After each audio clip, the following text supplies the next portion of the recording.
Subodh Goswami ji, DCP Delhi police. Radhe Radhe. Radhe Radhe महाराज जी। वंदनीय गुरुदेव, आपके चरणों में कोटि कोटि प्रणाम। गुरुदेव, बड़े शहरों में नशा आम होता जा रहा है, विशेषतः छोटे छोटे बच्चे नशे के इंजेक्शन मैक ले रहे हैं। गुरुदेव, नशे के कारोबारी भी पूजा पाठ इबादत करते हैं, फिर भी क्यों उन्हें ईश्वर के न्याय से डर नहीं लगता? वो पूजा पाठ और इबादत नहीं होती है, वो नाटक होता है। अधर्म आचरण करने वाला, पापाचरण करने वाला, भगवान के वचन है, पापवंत कर शैद स्वभाव, भजन मोर ते भाव न काऊ। यदि नौटंकी नाटक में कोई साधु का वेश रख करके पूरा स्वांग करता है तो क्या उसको सत्य मार्ग का पथिक माना जाएगा? क्या आप विचार करके देखिए, नाटक में उसने साधु का स्वांग लिया है और पूरा वो साधु का स्वांग कर रहा है, तो क्या वो सत्य मार्ग का पथिक माना जाएगा? क्या क्या वो भगवदी आदर्श पुरुष हो सकता है? क्या नहीं ना। ऐसे ही जो भगवान की आज्ञा का उल्लंघन करके, शास्त्र की आज्ञा का उल्लंघन करके मनमानी आचरण करता है, वो किसी भी तरह की कोई भी पूजा करता हो, वो केवल स्वांग है, पूजा नहीं है।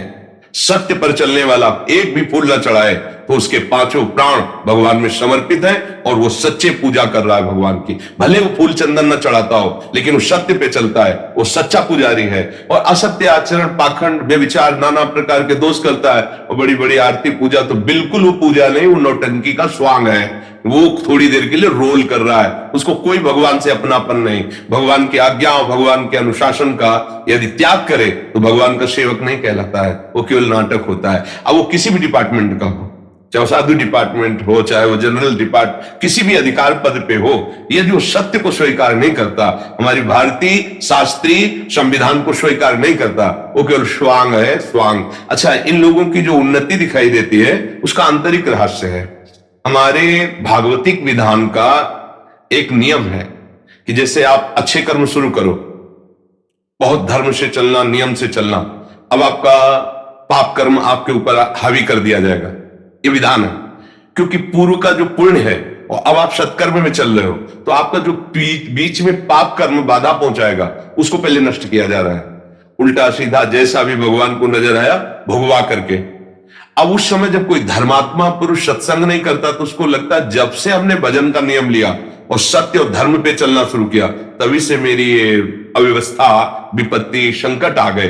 वो समझ नहीं पा रहा है, उसके दुष्कृतों का नाश किया जा रहा है, क्योंकि सत्य मार्ग पर चल रहा है। सत्य मार्ग के चलने का परिणाम वो पूर्व के सुकृत जिस दिन मिलेंगे उसको कोई कभी परास्त नहीं कर सकता, महासुख को प्राप्त होगा। और जब कोई अधर्माचरण करने लगता है तो उसका पूर्व का जमा हुआ, ऐसा नहीं कि उसके पास पुण्य नहीं, पूर्व का जमा हुआ पुण्य उसको जोड़ दिया जाता है। अब वो अधर्माचरण करते हुए सफलता को प्राप्त होता है। वो समझता है कि देखा, मेरा कौन बिगाड़ सका। लेकिन जिस समय उसका सुकृत खत्म होगा और वर्तमान का दुष्कृत और पूर्व का दुष्कृत दोनों मिलेंगे तो ऐसा ब्लास्ट होगा, कुल परिवार सब नष्ट हो जाएगा, कोई उसे पानी देने वाला नहीं रहेगा। और ऐसे भयानक कष्ट को देख लेना, किसी को भी देख लेना, परिणाम में देख लेना, थोड़ा समय लगता है। तो ये जो आरती पूजा और ये जो ऑफिस के बाद कुकर्म, अधर्माचरण, इनका कोई महत्व नहीं। आरती पूजा का सच्ची मान लेना, महत्व तब है जब आदेश के अनुसार चलो। हम आपसे कह रहे हैं कि आप ऐसा कीजिए, आप उसका उल्लंघन करके आप हमें माला पहनाइए, चंदन लगाइए, तुम्हारी छाती जलेगी, तुम पर प्रसन्न नहीं होगी। तो ऐसे भगवान का वही भक्त है, भगवान की वही उपासना है जो ठीक से चले। अब सबसे बड़ी कमी हो रही है कि ना हमें सत्संग मिल पा रहा है, नए बच्चों को सत्संग नहीं मिल पा रहा है। शास्त्र स्वाध्याय की तो कहीं रुचि की गुंजाइश ही नहीं रह गई। अगर कहीं किसी को प्रेरणा भी मिले तो मित्रगण उसे कह देते हैं ऐसा पंडितों की गप्पे लिखी हुई शास्त्रों में क्या। तो शास्त्र स्वाध्याय करने पर पुण्य होता है, बुद्धि पवित्र होती है, और फिर मनुष्य का क्या कर्तव्य निर्णय होता है। अब नवयौन अवस्था में एक आनंद की उमगन होती है, उस उमगन को यदि सही मार्ग में न लगाया गया तो बेविचार में, व्यसनों में, हिंसा में, इसमें वो पहुंच। अब कैसे सुधारा जा सकता है? क्योंकि सुधरना चाहे तो सुधारा जा सकता है। माता पिता अपने बच्चों को बैठाल करके सतमार्ग का उपदेश करें, पर खुद सतमार्ग में नहीं तो कैसे उपदेश करें? वो तो उपदेश करते हैं गिलास लाना, थोड़ा वो नमकीन उठा लाना, तो ला रहे, शराब की बोतल रख रहे, गिलास रख रहे, उनको लग रहा है जब मेरे पिता पी रहे हैं तो कुछ तो न है स्वाद, वो भी पी रहे। अब वो समझ रहे सिगरेट बीड़ी पिताजी मंगा रहे, हम पिए। अब वो बैठे हुए हैं और इतने वो मूढ़ता को प्राप्त हो रहे हैं कि उनको पता नहीं मैं जो आचरण कर रहा हूं हमारे बच्चे अनुकरण करेंगे। वो छोटी मोटी क्रियाओं को देखकर व्यभिचार में प्रवृत्त हो रहे हैं।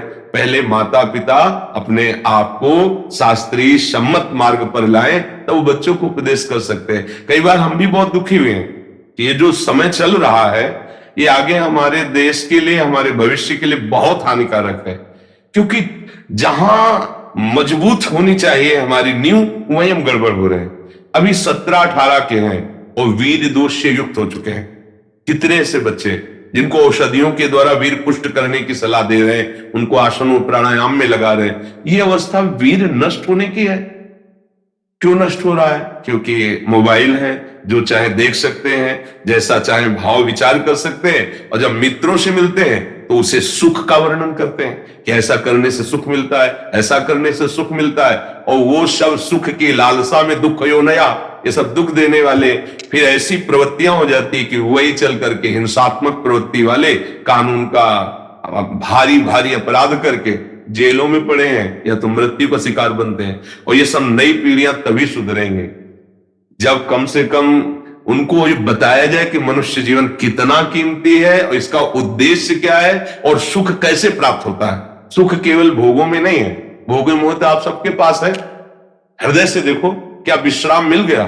क्या गोस्वामी तुलसीदास जी जैसा कहते हैं कि जाकी कृपा लवलेश ते मतिमंद तुलसीदास हो, पायो परम विश्राम राम समान प्रभु। जैसे केवट कह रहा है अब कछुनाथ न चाहे, क्या ये विश्राम है? नहीं, चाह पे चाह बढ़ती। इसका मतलब अभी हम सही सुख को नहीं भोगा। अगर सही सुख मिल जाएगा तो रोम रोम प्रफुल्लित होकर सुधारा बहेगी और हृदय से भगवान से भी कहोगे कि अब कछुनाथ न चाहे। प्रभु आपने जो दिया अब नहीं चाहिए, बहुत है, बस आप अपना प्रेम दीजिए। छोटे छोटे बच्चे, छोटी छोटी बच्चियां जो शास्त्र सम्मत जीवन व्यतीत करके हमारे देश के काम आ सकते हैं, वही अपने जीवन को नष्ट कर। अच्छा, कोई ना दंड दे तो स्वयं दंड देते हैं। कितने से हमारे सामने नवयुवक आए कि महाराज जी मैं आत्महत्या करना चाहता हूं। 8-8, 10-10 बार हस्तमैथुन करके इतना मैं गिर चुका हूं कि अब हमारे सुधरने की गुंजाइश नहीं, ये लगता अपने जीवन को नष्ट कर। कैसे हम उनको समझाएं? अब ये अवस्था, जैसे 20 वर्ष तक आप ब्रह्मचर्य रहे, फिर गृहस्थ में जाए तो आपका कुछ नहीं बिगड़ने वाला। जैसे गेहूं की फसल है ना, एक किसानी भाषा में उसे गलेत कहते हैं। गलेत माने अभी बाली आ रही है, अब आप काट लीजिए, एक भी दाना आपको नहीं मिलेगा और 1 महीने रुक जाइए, वो परिपक्व दाना हो जाए तो 60 मन 50 मन उसी में खेत में निकलेगा। ऐसे ही ब्रह्मचर्य की जब ये नवकिशोर अवस्था होती, इसको ब्रह्मचर्य में रखना चाहिए। और जहां वो पाणी ग्रहण संस्कार आदि गृहस्थ में जाए कुछ नहीं बिगड़ेगा, क्योंकि उसका ब्रह्मचर्य पुष्ट रहा है। अब वो अवस्था के अनुसार गृहस्थ का भोग करने के बाद उसे विरति हो जाएगी, क्योंकि पहले ब्रह्मचर्य रहा है। अब बुढ़ापे में ब्रह्मचर्य होकर भगवत ध्यान करते हुए वो सही मार्ग। अब शास्त्र और अध्यात्म और ये सब कौन सुनना चाहता है? विचार कौन चलना चाहता है? आजकल का खान पान, महंगी पिज्जा बर्गर, संसारिक वस्तुएं, रोटी दाल शुद्ध सात्विक भगवान को अर्पित करके पाने वाले बच्चे ही नहीं, उनका संस्कार बन गया है छुट्टे से। ये सब तमोगुण रजोगुण प्रकट करते हैं। अदृश्य देखो, कौन बच्चा बैठकर एकांत में कोई संत वाणी कुछ ऐसा ना, बस वही संसारिकता, गेम खेलना, संसारिक दृश्य देखना। तो अब जो हम बाल्यावस्था से देखते हैं वही संस्कार हमारे पड़ते हैं। तो इसलिए हमें लगता है कि बच्चों से पहले माता पिता से प्रार्थना है, बच्चों को संभालने के पहले आप संभलिए। यदि आप शराब पीते हैं, आप मांस खाते हैं, आप व्यसन करते हैं, आप व्यभिचार करते हैं, तो आप आशा मत रखिए कि आपका बच्चा दैवी संपत्ति से युक्त हो जाएगा, आपका बच्चा बहुत अच्छे आचरण करेगा। आशा मत रखिए, क्योंकि आपके आचरण ही प्रथम आचरण है। आप ही पहले गुरु हैं। पुत्र का सबसे बड़ा गुरु मां होती है। मंदालशा ने अपने पुत्रों को निश्चय किया ब्रह्म प्राप्ति करानी, तो सब पुत्रों को ब्रह्म प्राप्ति करा दी। एक पुराने में नौटंकी देखी थी जब बच्चे थे स्कूल में, सुल्ताना डाकू की। तो वो नौटंकी में दिखाया कि जब उसको फांसी की सजा का, तो उसने पूछा आपकी कोई अंतिम इच्छा? उनका मां के दर्शन करना चाहता हूं, एक बार गले लगना चाहता हूं। मां जेवाई तो ऐसे दांत भर के नाक काट ली मां की। ऐसा क्यों किया? बोले इस मां का ही प्रताप है कि मैं फांसी में चढ़ने जा रहा हूं।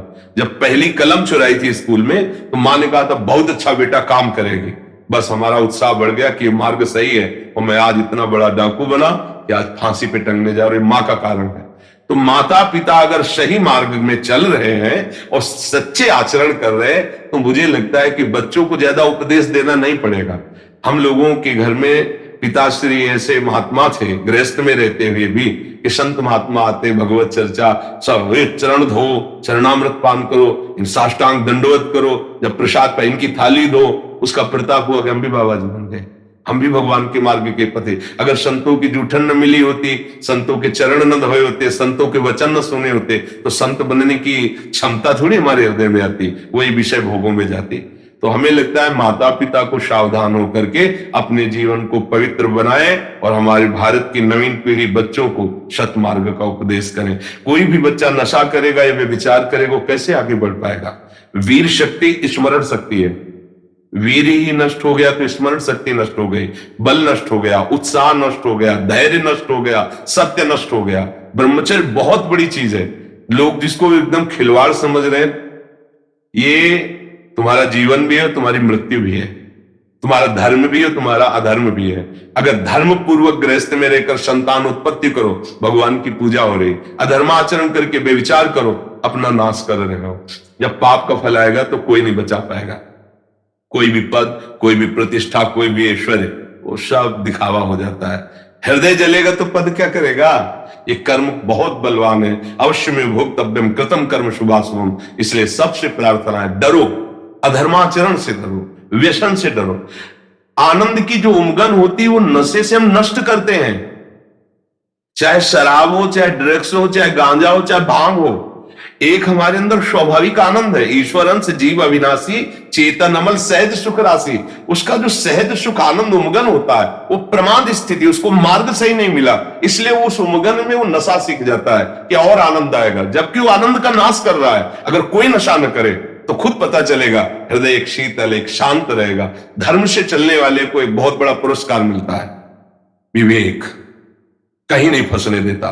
और अधर्म से जो आचरण करते हैं उनको सबसे बड़ा दंड मिलता है, अज्ञान, वो फंसते चले जाते हैं। भगवान का नाम जप करे, कोई भी व्यसन माता पिता ना करे। अगर बुराई तुम्हारे अंदर आ गई तो धीरे धीरे छोड़ने की कोशिश करो, तभी तुम आगे बढ़ पाओगे। अब आजकल हम देखते हैं, जैसे किसी बच्चों से पूछते तुम ऐसा क्यों सीख गए, तो उनका हमारे पिताजी मांगते थे तो हम लेकर के उठा के देते थे, तो फिर हमें लगा कि हमको भी करना चाहिए।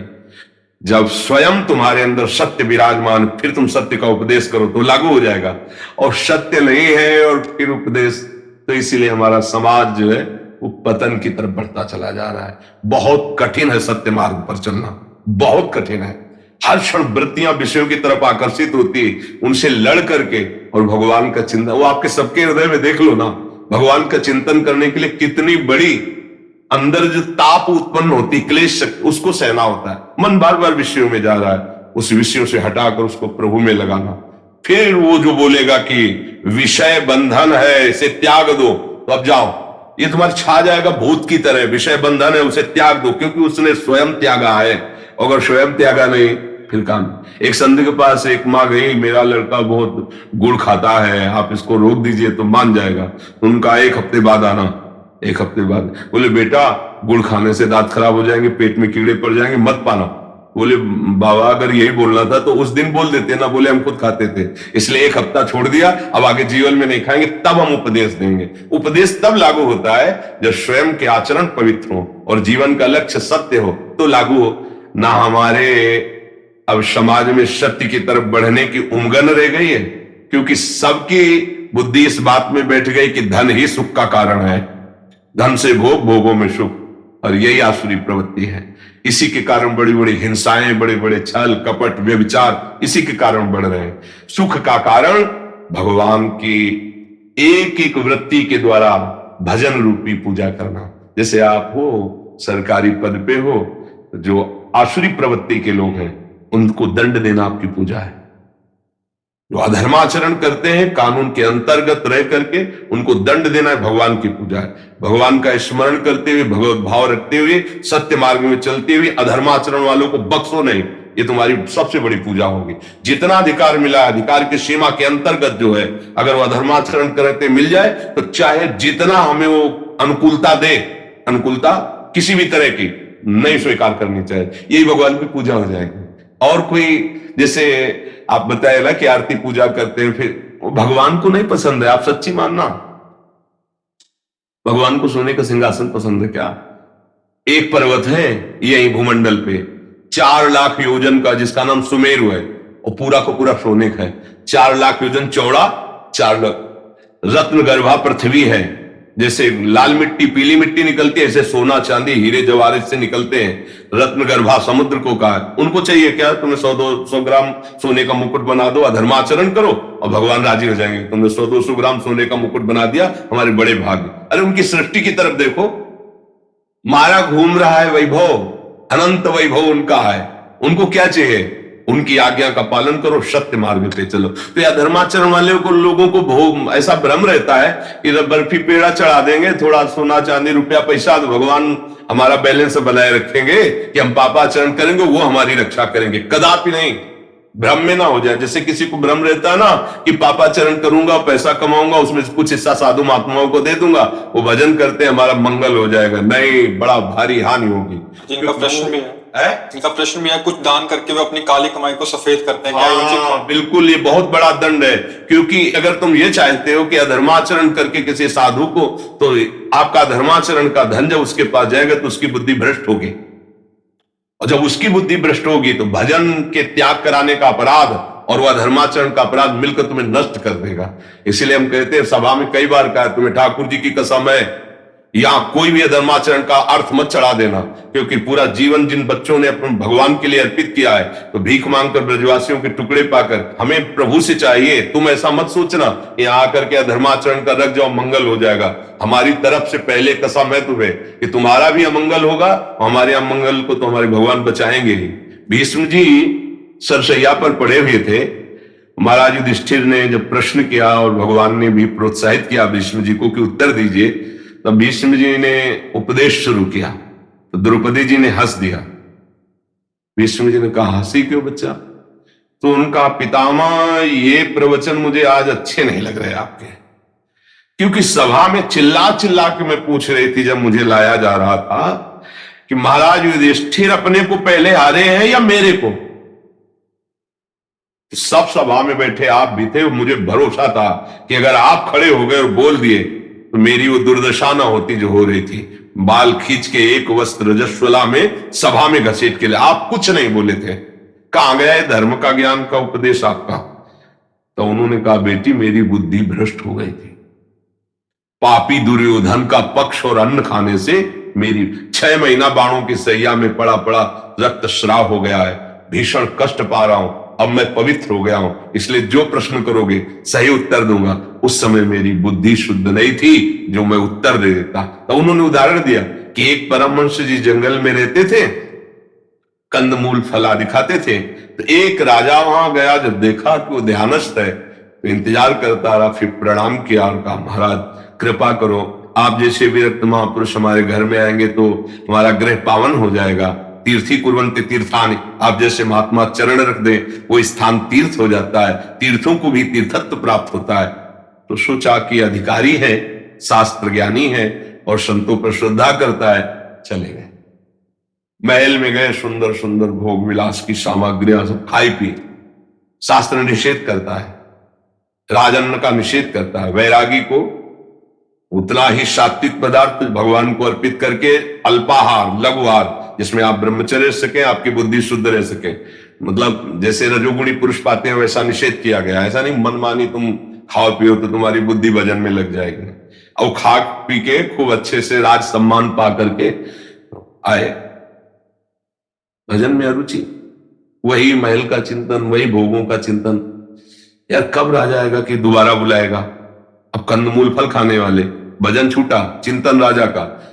अब चिंतन इधर हुआ तो तपस्वी थे, तुरंत राजा पहुंचा, महाराज पधारिए। आज कुछ नहीं बोलना पड़ा, पीछे ही चले गए।